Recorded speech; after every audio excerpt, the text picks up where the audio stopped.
once again with Kris, marvelous Kris. Serge has graced us many times, and it's probably of the people that we feature here on a consistent basis, the one that has the broadest, longest experience, and therefore uh, always have this phenomenal, beautiful, deep wisdom. And Kris always knows what we need to hear as we ask questions. So, Serge, we welcome you once again, and please grace us with your presence and your messages through Serge, who, by the way, Joseph is the name that Kris gives to Serge. So, welcome, Serge. Thank you very much. Nice to be here, seeing all the lovely people. And Chuck, you're mentioning Kris's information that he shared some time ago about us being makers of meaning. He's actually going to jump in with that. So that should be see? good. He was tickling me. He said, here, say this. Yeah. Pretty well. He has his ways. Indeed. Since we are so connected.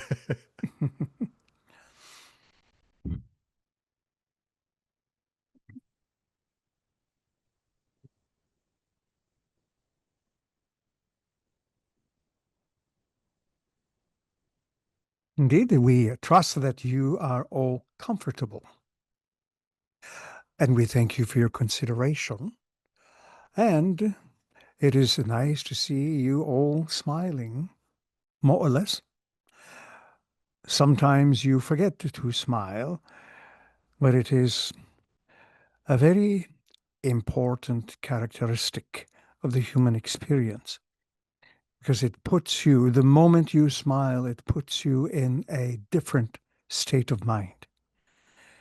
You can obviously frown and fuss all you want, but that will not be as serviceable as plastering a very nice, authentic smile across your mug. It will help redefine your approach and your mindset. And with that, we would like to thank Chuck for bringing up the idea of you all being makers of meaning. You're all meaning makers. And it is a very, very important distinction, especially considering the very idea that you create your reality. Simply because you never and cannot ever not create. It is as natural for you as souls to create as it is natural for bees to buzz and make honey, for beavers to chew trees, fish to swim in the water, and so on and so forth. It is not that sometimes you create or sometimes something you create is yours. Everything. And you would never create anything that is not meaningful to you because it is based upon your own personal psychology, your own personal belief systems. So if you even take a moment to consider the implication that everything and every experience in your life, from even before taking your first breath in this life to taking your last breath, everything you do has meaning for you. Even if it does not have meaning for someone else, it has meaning for you. And if that meaning is extended and shared with another, then that is, in your words, a bonus, a plus. But consider that everything you do, and doing is not just a physical action, your thoughts, your ideas, the words you string together, how you organize the molecular integrity of your body to form the image of you as best represented in this three-dimensional display. Everything has meaning. You have over time disavowed much of the meaning of your life, sometimes to the point where you consider that even you as a being don't have much meaning, especially when you consider that the meaningfulness of your life must come from outside of you and must come from another. Whether it is another human being, another source, another supernatural sky being, the moment you venture into that territory, you begin to lose touch with your own roots. You begin to lose touch with the nature of your own being. So for your own mental, psychological, and spiritual health, continuing to contemplate the idea that every thought you have, every concept you have strung together, every event, every action, every word, everything you construct or create has meaning for you, can have an extremely powerful impact on the outcome of your minutes, hours, days, weeks, years, and lifetimes. Because this is not something that only goes from one lifetime and that's it. This is strung out towards and throughout your entire multidimensionality. So you are meaningful beings and take it to heart and use it to transform who and what you are. Does that make sense to you? Yes, thank you. Indeed. If you have any questions on that subject, please feel free. And then perhaps Lewis can open to other inquiries or observations, whichever is best suited for you. Proceed with questions, and we have Patrick. Indeed. Okay. Hello, friends. It's nice to see you. Indeed. Same to you. I have something, I can't figure it out for now, but I need your help. Last night, I have that dream. I was born with my grandparents, and I live with them in a barn, and was an implication with barn. And my dream was like I went back in the barn last night with a little motorcycle. And when I pushed that little motorcycle in the barn, it was dark, and two higher being was following me. But those higher being tried to lower the suspension of the bike. And I look at them and I didn't understand why they was trying to lower the bike down. And the bulb light in the barn started to glow, like it was start to glow, glow, glow, glow. And the light bulb started to be so bright that those beings said, oh, he's aware. And they just disappear. And at the same time, a door opened in a house close to the barn, and I went to that door, and my grandmother was there, full of light, give me a hug, and so happy to see me, just come in the house with me. And I wake up, I said, what the heck is what's going on there? What those being was trying to lower my, what is the reflection to lower my bike, like the suspension? So your bike was more or less levitating or reaching up, trying to take you somewhere. Correct? Right? So any kind of vehicle, whether it is a motorbike, a bicycle, a tricycle, a little red wagon, a train, a plane, a cruise liner, a car, these are all vehicles. They involve locomotion, motion. And it is quite likely that an part of you was wanting to reach somewhere, trying to go somewhere in this or with this little bike. And we suspect that those beings were trying to be cautious, trying to let you know that you must always consider operating within your own known boundaries, even if those boundaries are very open-ended and limitless. You still have to learn to pace your own energies. So, for our perspective, you were likely also experiencing out of body states simultaneously intertwined with the objects in the dream. So, you were creating them to give yourself meaning. The idea that one of them said he's awake, he's aware, can also have a significance that you yourself became aware that you needed to more or less come down. And the image of your grandmother, if you pay attention to the feeling tone, was very grounding. It seemed to bring you inner peace, correct? Yeah, yeah. I feel like a big welcome. Yeah. Yes. And by the way, mm, she visits you more often than you think because there is an affinity. The idea of the barn, this is a construction. It is a place of a concept. A barn is big. It is very high ceiling. It gives shelter to animals and other things.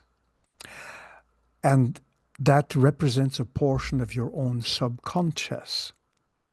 So once in a while, your grandmother the energy of your grandmother comes and has a little tea with you, if you like. Just a little visit to check on you, because in some respects, she has been in your life in other lifetimes as well. So you two are very well acquainted. She is an old friend, and you could say, though we don't like to get too much into the subject matter, but we could say that she is often a guide for you. She likes to make certain that you are always well. Okay, okay. Yeah, that was kind of very profound, that dream, when it's so specific. Yes. The more specific a dream, the more it is worth paying attention to. And if you were to revisit that dream, even in your mind's eye, a month or two or three from now, or a year from now, and we hope that you write them down, that dream may have other meanings for you. Because a barn is a very big place that represents a portion of the subconscious or psyche. So it is a big part of you that still is open to exploration. I remember it was dark. When I went there with my bike, I was pushing the motorcycle. It was totally dark in that barn. Unexplored subconscious aspects. Very nice. It also, from our perspective, would indicate beginning to explore other rooms in your multidimensionality. Okay, that's fascinating. Another question. Why imagination can bring you some feeling of excitement, like I have a feeling that I'm going to do dirt bike, jumping in the sand and have fun, running faster. And finally, in the reality, the bike come to me. I do this for 20 minutes, and after 20 minutes, just like, okay, I'm done with that. But in the feeling of imagination, it was way more fun than riding the bike in the physical world. Dreams are usually way more fun than your physicality, simply because there are no restrictions. For example, there is very little gravity. In dream states, you can go from one room to another in a house. You don't even have to go through doors. You can just appear into another part of the building. You can go from one part of the world to another almost instantaneously. Geography, gravity, time in the dream state are a complete other form of physics, not related to the physical version. Just like in a dream, you can suddenly become aware of another lifetime as if it is occurring right now. And yes, it is. Though when you revisit that dream, you may think, oh, yes, this was a lifetime in the 1300s, but it still exists now. Time dilation is a big part of dream state. So Yeah. dream time is very, very deep and warrants more exploration. Okay. That's me. Like when I was young, I was running and hit the wall. And my mom said, "Why you run to the wall?" I said, "It's not supposed to be solid." Because as a young being, like a baby, you feel that you're still in that dream, like it's not solid, I guess.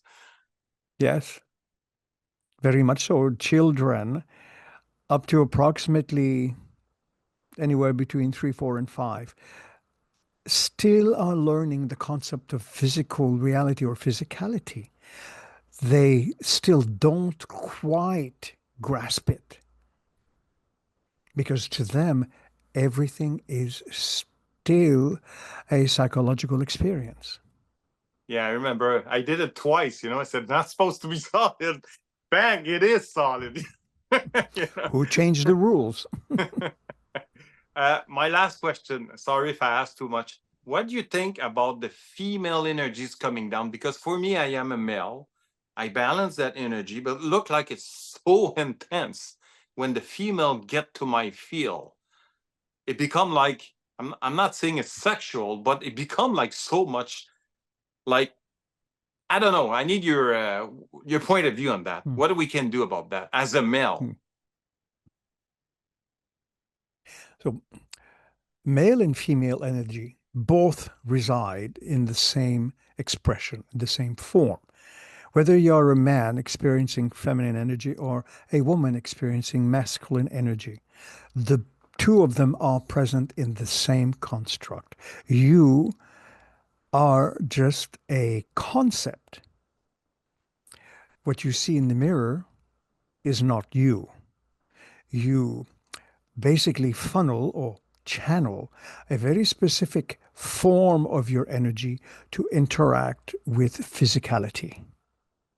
But you are more than all the sums of your parts. You are more than even your energy. Your brain, your mind will interpret that energy in a manner suitable for your experience. That comes from deeper inside, deeper into the inner self. So when you get in touch with the feminine energy, it may, in some cases, appear almost overwhelming. And it may even be seeking to balance out the male energy. And you exist in a time where, on a more global scale, that process is becoming more awareized. For thousands of years, your world benefited from the structure of a more feminine / goddess type energy. It gradually shifted several thousands of years ago to the more patriarchal system. So then the feminine energy was more or less put in the background. This also is meaningful for everyone who participates in reality in such a way, learning to calibrate and learning to understand their own creative powers. So you use it as a sandbox. Not only like children making little sandcastles, but even in computer technology terms, a sandbox is an isolated area in your software where you can experiment with new codes to give certain results without affecting the rest of your computer. Does that make sense to you? Yeah, it is. It is. Mm-hmm. So you have this ability to create a sandbox within physical reality where you can experiment. And those experimentations will eventually help transform the nature of your world along with other individuals. Does that make some sense to you? It didn't make sense. It gets to a point, it is so high, it feels like the mind of human mind look for some female outside of me, but it's not outside. It's something's going on within me. Always. Everything that you experience is a psychological experimentation. You just choose to call it physical reality. Thank you. Thank you so much. You're most welcome. Thank Great. you again, Kris. It's always a pleasure, as I'm sure you already know and are aware. Um, I have a question about how the hybrid children obtain sustenance. When I channeled them today, they said, well, it was a young male in his early teens, was my reckoning, that said it was mealtime. And he said that it was not mealtime like we would understand, and then became slightly flustered that he could not explain how they were obtaining it. And he just said, we're just going to have sustenance, and left it at that. And then she kind of changed the subject. But that left me curious. Can you provide any details on that? And I'm sure it's varied as they are, but in any general information would be helpful. Thank you. That is an interesting inquiry. And it may simply be that your young hybrid did not necessarily have an evolved enough vocabulary to put this into terms that you can understand. But look at your own physical reality and something you love are trees, flowers, plants. How do they acquire sustenance? First and foremost, sunlight. The chlorophyll in their leaves and other parts transform that sunlight into energy. Your own physical body has something very unique. Every single cell, the trillions of cells that make up your physical form, also have, every single one of them, also have a receptor for sunlight to turn it into vitamin D3, as well as receptors that you refer to as cannabinoid receptors, because your whole species grew up with that for millions of years. So you use sunlight, the cells in your body, the receptors turn the sunlight into vitamin D3. Does that make some sense to you? Yes, it does, but that kind of begs to differ some of the different ways that they may obtain sustenance, if I There's may. one of them, and there may be many variations on the theme. One of them also is simply mental energy, because they, or some of them anyway, also are aware that the entire construct of what you refer to as physical reality is literally a mental projection, basically energy. So they have ways to plug into that and use it as sustenance. So the correct answer would be various forms of energy, the same as you do. And then Yes. we will just move on after that. Thank you. I appreciate that. Hi, Kris. Honor again to be here. Kris, the conversation that you were having about makers of meaning, I feel I like to continue it a little bit into the domain of how to maintain the integrity of what that is and the sovereignty that we're supposed to exercise, the authority and the sovereignty that we're supposed to exercise in our capacity to be the makers of meaning, and therefore being at the trailing edge of the expansion of consciousness, for lack of better words. Also very interesting.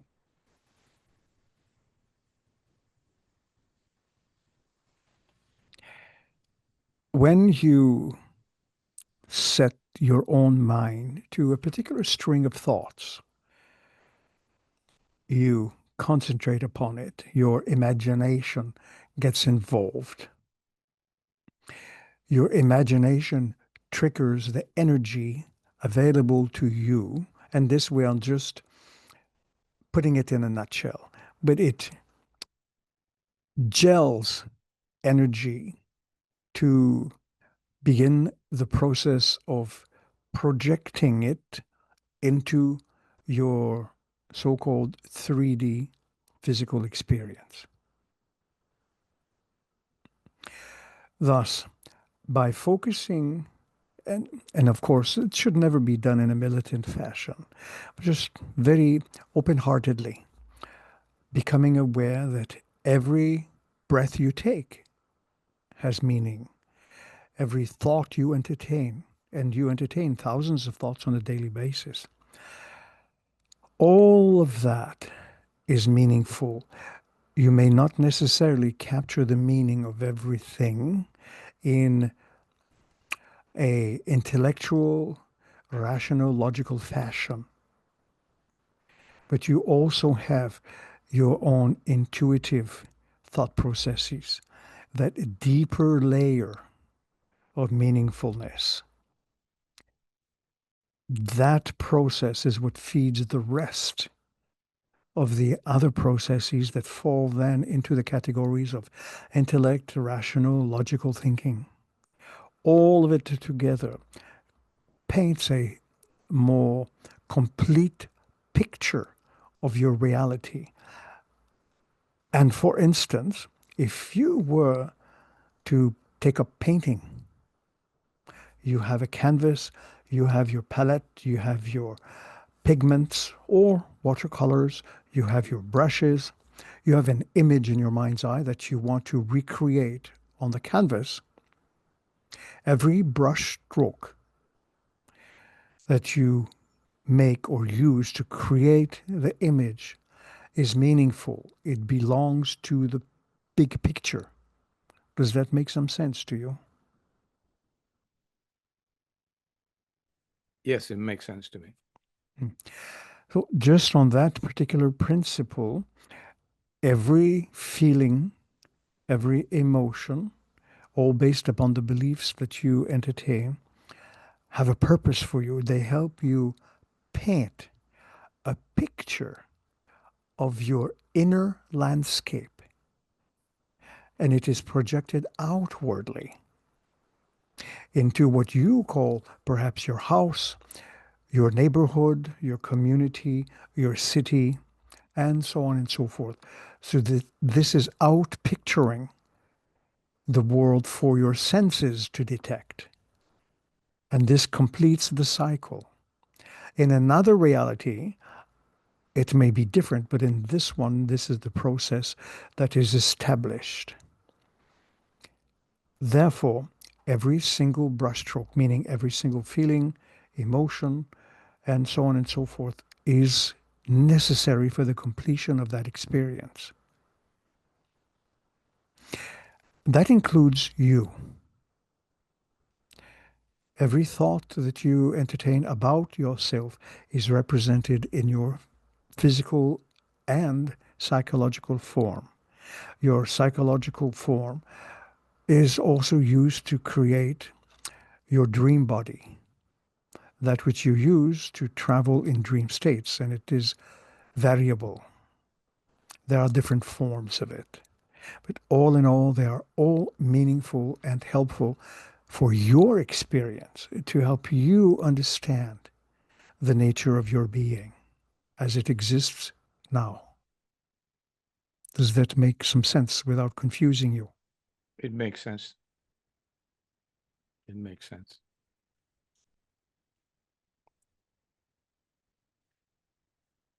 It leads me also slightly in a different direction.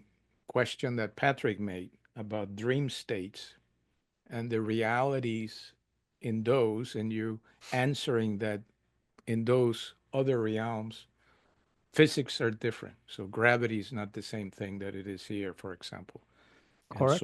and so For forth. instance, you might notice in a dream that when you walk down the hallway, because you can always see yourself in a dream, you are from a different vantage point. You're observing. You may be walking down the hallway and suddenly notice, oh, that's interesting. I am going down the hallway, but I'm not necessarily touching the floor. Or I can suddenly go through a wall into another room. Or I am on the ground floor, but I am simultaneously aware of what is going on in the attic or the basement. So geography, time, space, and so on have a different layout, a different grid work. Look at a honeycomb. The honeycomb structure, that hexagonal shape, is one of the most perfect forms within your physical system. So they always touch on each other. They create a complete display. So you cannot have one honeycomb without another, because they are all interlaced and interrelated. And the whole dimensionality of your being is, in a way, very similar to a honeycomb structure. You exist, you have expression in one particular dimension, but you simultaneously have expression in many, many others, in fact, in all of them. So you live in a multidimensional universe. You're more aware of just your honeycomb and not the others.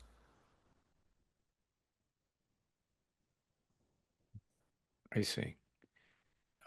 This continues to lead me into deeper thoughts that are taking me right now in the direction of a newborn first couple of years of life, having to learn the physics of this place, and yet later having to figure out that those other physics, other realms that it will finally open up again to,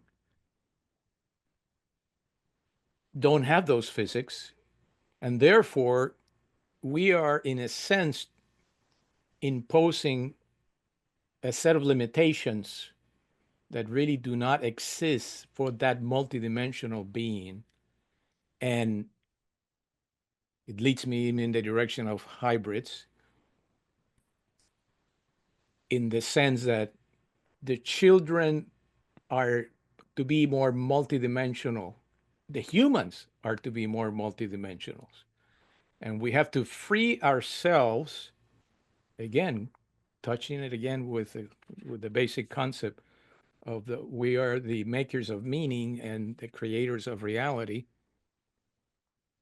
The sooner that we free ourselves from the structures that are imposed, including physics, as we realize that in those other realms, it doesn't really act. They don't act the same way. The better it is at this juncture. There is a system of communication that overrides all limitations. You sometimes refer to it as the self or the soul. So what you learn in this particular sandbox is also transmitted to all other sandboxes for the others to learn and adapt within their own conditions, and vice versa. So there is always a free exchange system, much like your internet. It just works at the psychological and emotional levels. Some of the things that you learn in this sandbox, in this particular plane of existence, can also influence, and by influence we don't mean override, influence how another dimension may have its own experiences. So there is always a shared exchange. And there are other interesting aspects to hybrids and so on, and one of which is, have you ever thought that because you are a timeless soul projecting a physical form, that you create a hybrid yourself? Yes, I have. Yes. So you are all hybrids of one form or another. And that is the beauty of this great interlaced network, is that you all have possibilities well beyond the limitations that you have imposed upon yourselves. And one of the great things about any system is to learn to embrace, accept, and not be affected by self-imposed limitations, basically to break their bond. Thank you. Beautiful. I yield to Heidi. Hello, Kris. And hello again. So I was thinking about the meaningful creations that we make here, and and by meaningful creations, I was thinking of things that are beneficial to the advancement of ourselves and others in the universe. And so in my question, I have three words and I can't decide. So I'm going to say my question with all three of those words. What is one of the most meaningful creations we can conjure, design, or craft for ourselves and others in this physical realm that maybe we could not in a non-physical existence? First and foremost, the very concept of being is right up there as the top, number one, regardless of the dimension you are in. And not that we want to be nitpickers, we are not, but we would like to just briefly touch upon the few things you said when you spoke and implied that there might be some creations that are less meaningful. Every single thing you do, every breath you take, and we won't go into Sting's song, but everything, even your thoughts, even the thoughts, and many people have very negative self-directed thinking, even those are meaningful, if for no other purpose than to allow you to see that you can have room for improvement. You can have room for deepening the concept of yourself. And being is something that only can exist in the moment. When you take yourself out of that moment, you feel a little disconnected. Then you have to go back into it. So the more you learn to be connected, to be in the moment, you are learning from yourself. So there are challenges in life. Those challenges are not impediments. They are not spokes in the wheels. They are not a wrench thrown into your wheels. Do you understand that? So it is about changing the perspective or attitude or expectations. Something feels like a challenge. Do not feel that it is something against you, but it might be that you have created a situation because you need to grow in that area. Does that make sense to you? And as you know also, there is such a thing as growing pains. Can you repeat that? There is such a thing as what? Growing pains. Oh, thank you. So sometimes it feels as if the universe has just come down very hard and heavy on you for some reason. Oh, universe, why do you torture me so much? It's not the universe doing anything to you. It is you resisting flow, resisting growth, resisting change. Because if you look at it very, very clearly, human beings can only grow through change, but human beings dislike change.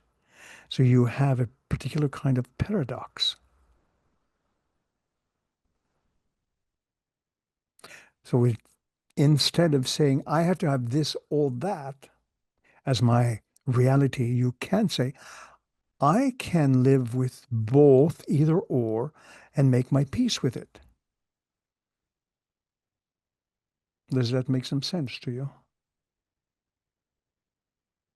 So it is about embracing all of you.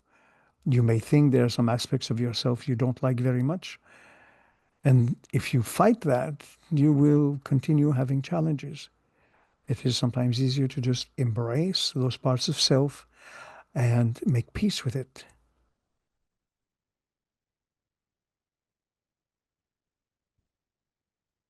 Do you follow? Yes, I was just thinking how hard that is or how challenging that is It can at be. times. But the more you tell yourself, this is so challenging, this is so hard, so difficult, guess what? It seems to be more and more difficult.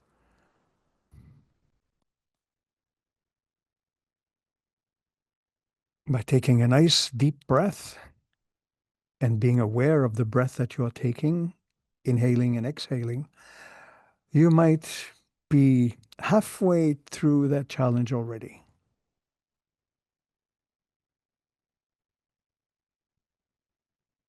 It, nothing in life has to be this or that.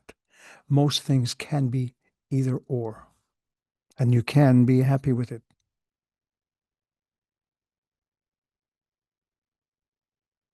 So sometimes that is a bit of a hard lesson to take.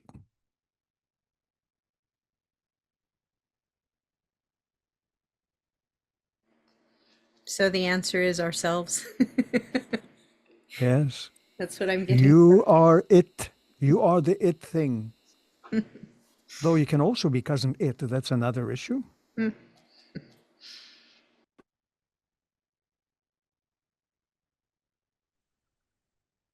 I really love that answer and that question. Thank you so much, Kris. Not that I don't all the other ones, but let's stick with now. Um, I have a question. Heidi made quite a breakthrough that she shared with our group in bringing forth two powerful entities and had a lot of what we shall consider non-English and physical manifestations, similar to a dance. Um, could you shed any light on any potential origins or connections related to her breakthrough and those specific events? Hmm. We will attempt our best. As we suggested earlier, your body is a magnificent translator of energy. Your mind is also a magnificent translator of energy because everything exists first at that mental plane. Then it has to go through your belief systems in order to make sense to you. So at another level of Heidi's psyche, of her greater multidimensional nature, she has succeeded in utilizing different aspects of her personality and her body to translate energy into those forms or those personas, those distinct energy personality essences, so that it makes sense to her and to others. You all do this, by the way. You may not even know that throughout your whole day, you are just a whole bunch of different personalities, all strung up together like grapes. Does that make a little bit of sense? It makes sense to me, and based on Heidi's smile, I think it makes sense to her too. Yes, just don't squish the grapes too much. Thank you.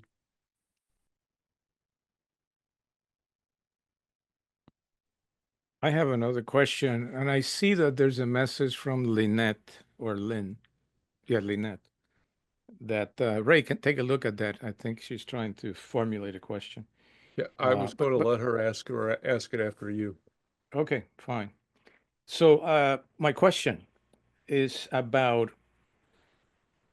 Kris and Joseph, have been together for a very long time. And during that, there have been a lot of, what should we say, movement of understandings, deeper and deeper, and analysis of the sort of the current state of where the collective is. So the question has to do with what practice, what focus should we be putting at this juncture to assist the collective? In other words, what's important, relevant for us to pay attention to? Very nicely put together. On the one hand, you want to create a certain balance, paying a certain level of attention to the goings on of energy within the collective, but not so much that you literally get sucked into the system and lose yourself and become overwhelmed, because it is very easy to do. And on the other hand, you want to be able to have a certain stepping back in order to view it from a different perspective. Much like you are sitting in the balconies watching a play on the stage. So somebody who is sitting right in front of the stage will have a different perspective than someone who is high up in the rafters. And the same occurs in your dream states. If you notice, you are usually up somewhere near a ceiling, looking somewhat down at the goings on of your representation and other energies in a dream. And then you can make a certain level of assessments, understandings, and so on. And this allows you to create a snapshot or memory and bring it back to the waking state. Similarly, viewing the world without getting swallowed up in it is actually an art. It requires finesse. It requires being able to learn to dance within your present moment while observing and not losing your footing in the moment, nor on the goings on in the world, but maintaining a certain level of healthy observation. That requires being able to have a certain footing in the now, the moment, being able to observe your own thought processes, getting to know yourself intimately. And that does not mean, oh yes, I know I am born in North America, I am Canadian, or I am American. It has nothing to do with that. That you are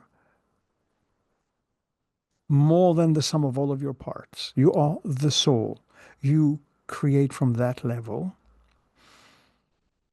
And that particular knowledge enables you to study how you move and transform energy. So for instance, you may get terribly upset about something throughout the day. And it seems that afterwards, perhaps even for hours, everything seems to remind you of that upsetness and you can't shake it because you got too engrossed in it. So now you need to understand how to pull yourself back out, return to the present moment, and maintain that equilibrium. And being able to observe your thoughts and thinking processes without being militant about it, because you do need to pay attention to so many things. But gently, in the back of your own mind, you have established, say, a process or program that you can pay attention to your thinking process and realize, oh, this is a thinking process I want to cultivate. Or this is a thinking process I want to move away from. I want to let it go. because it may lead me into situations I do not prefer. Does that make sense to you? It does. And it also suggests to me that it's in my stillness Yes. that I can really reach those states of observation that are Yes. needed. Look at it this way. If you follow a recipe to bake a cake, chocolate cake, for instance, you know you need 3 cups of flour, you need a cup of sugar, you need some chocolate powder, you need some icing sugar, you need water, egg, oil, and so on. But whilst you are reading the recipe and putting it together in your mind, you also have the idea that, oh, you would like to go skating, and then, oh, you would like to bake some potatoes, and then next thing you know, the potato goes into the cake, and then you more or less lose your momentum. Does that make sense? Yes, indeed. And besides, who does not like chocolate cake? Joseph doesn't. He might prove you wrong.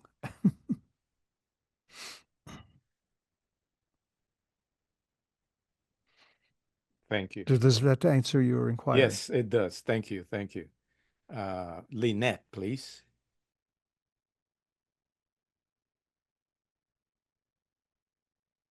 You need to unmute.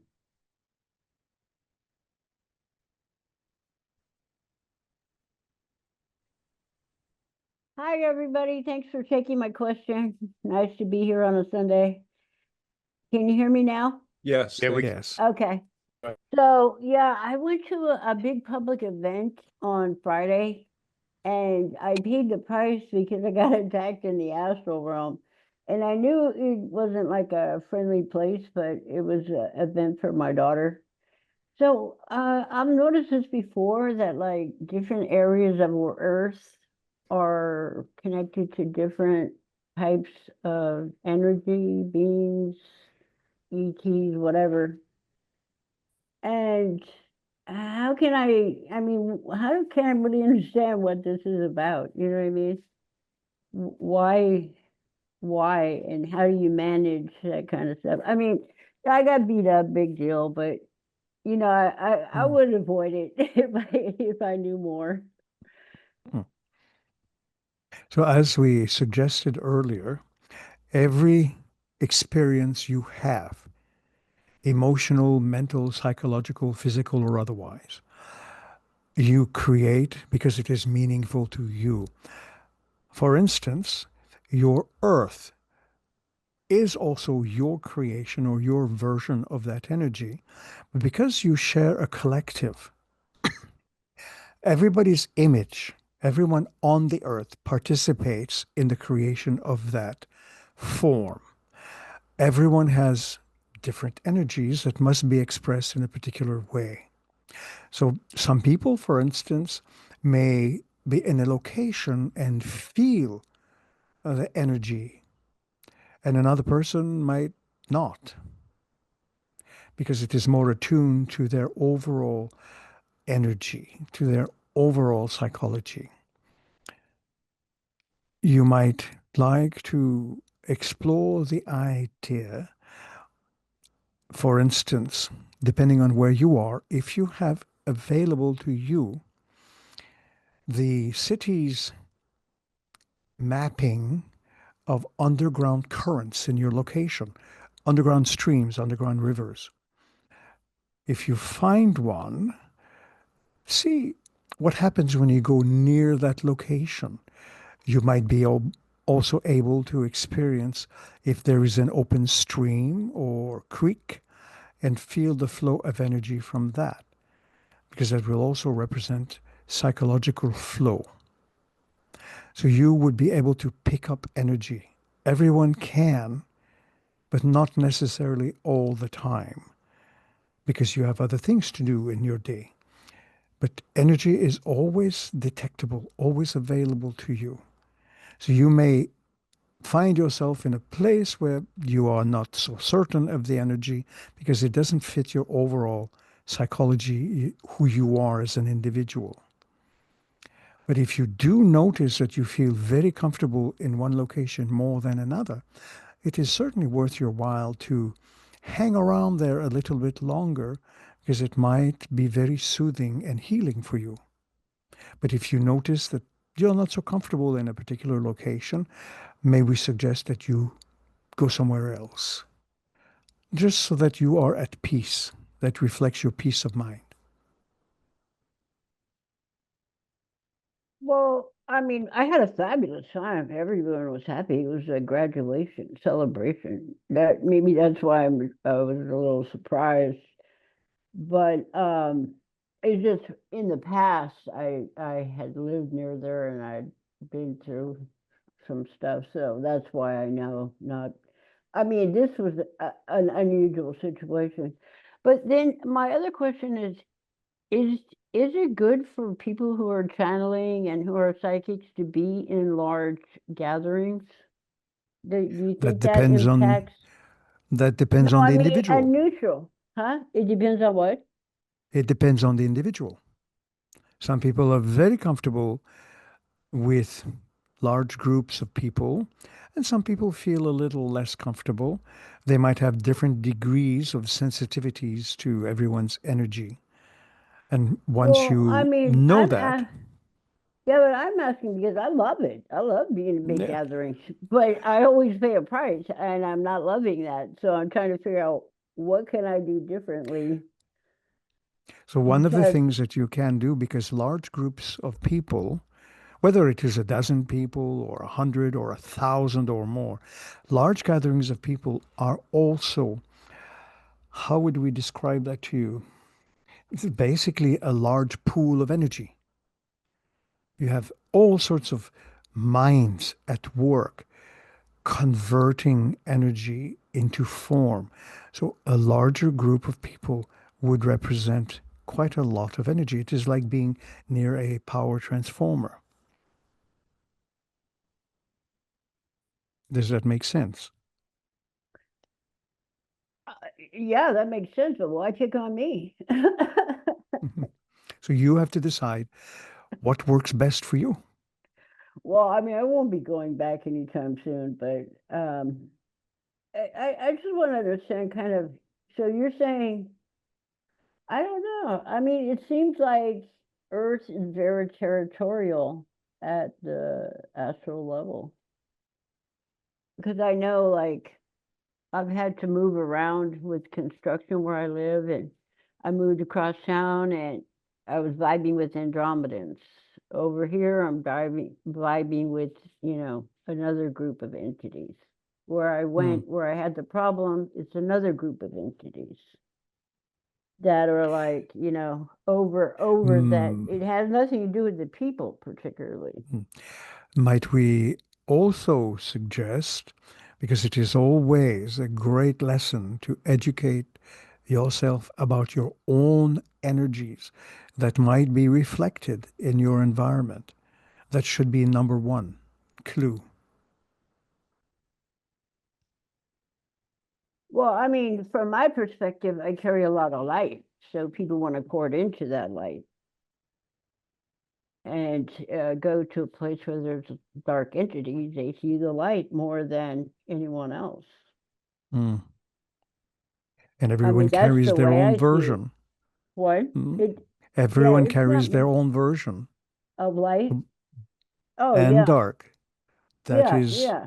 Or ratio between the two. Yeah, I understand that. yeah, because it is a fundamental, basic, mm, we don't like to say law, but it is a fundamental, basic principle that everything that goes on within you is going to be reflected outwardly because you create your reality. Nothing else can create your reality for you. Yeah, I mean, it's weird because I don't have memory of everything that happened. You know what I mean? It's Mm. just like the Not many people do. so like the man that that I met was not a human. He was a gigantic being. Mm. So I don't have bigger energy than that. You know what I mean? I'm kind of like But I mean, I don't know why I was drawn in. All I did was wake up and when I was running. The main principal thing is that you find the joy in your experience and being you. That is important. Now, may we ask the time, please? Sure. 7:34. 7:34. Oh, Indeed. sorry. Yeah. So Maybe there might be one last observation or inquiry, and then we will return Joseph. absolutely. So thank you, Lynette. Thank you. The I'll mute now. yeah, thank you. Please do. Kris, thank you so much for this gift that you have given us here today.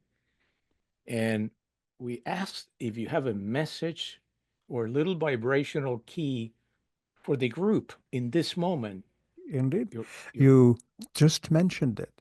You thanked us for a gift, and yet, if you pay more attention, you might realize that you gift yourselves who you are every day.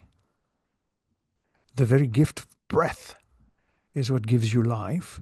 So that is what you give yourself. So continue gifting yourself you. Thank you. Indeed, is- then we thank you for your consideration and your kindness, and we return Joseph. Thank you. Thank you. Thank you, Kris. Thank you.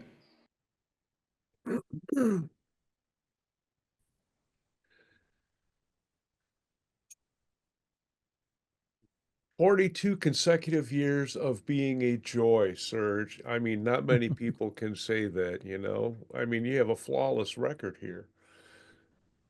And Actually, very soon in June, it will be 43. Ah, we will all have an energetic cake. Celebrate. A lot of candles. chocolate cake for sure. Yeah, yeah, We having our cake and eating it too. yeah. That's the nice thing.